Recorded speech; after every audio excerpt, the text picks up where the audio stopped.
Di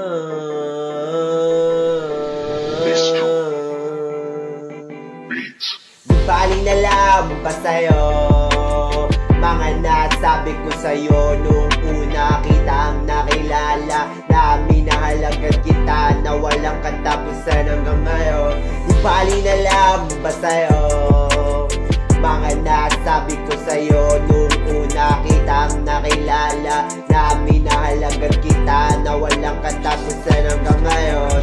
Na nung una kitang nakilala, minahal na kita na walang katapusan, na higit sa lahat na hindi kaya masira kahit na sino, kahit ako, na walang katapusan. Nasabi ko din sa lahat ng pabulong na walang katapusan, na kahit ikaw na muna magkaroon ng kapangyarihan na magagawa yung gusto sa tama, na walang katapusan. Kung hindi gumana yon, yung hiling ko na yun sa'yo, na walang katapusan. Magkaroon na lahat ng kapangyarihan na nagagawa yung gusto sa tama, na walang katapusan. Na hindi ko pinag-isipan yan sabihin sa lahat ng pabulong nung una kitang nakilala, na minahalagan kita na walang katapusan hanggang ngayon.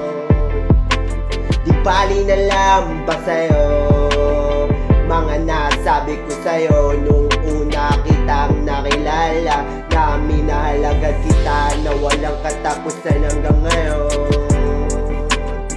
Na nung una kitang nakilala, na minahalagan kita na walang katapusan, na nasabi ko din sa lahat ng pabulong na kung ano man mangyari sa ating dalawa araw-araw, na walang katapusan, na yun yung maging dahilan na mangyari na yung hiling ko na yun sa'yo nung una kitang makilala, na minahalagan kita na walang katapusan, na kahit ikaw na muna magkaroon ng kapangyarihan na magagawa yung gusto sa tama, na walang katapusan. Kung hindi gumana yon, yung hiling ko na yun sa'yo, na walang katapusan. Magkaroon na lahat ng kapangyarihan na nagagawa yung gusto sa tama, na walang katapusan. Na hindi ko pinag-isipan yan sabihin sa lahat ng pabulong nung una kitang nakilala, na minahal na kita na walang katapusan hanggang ngayon.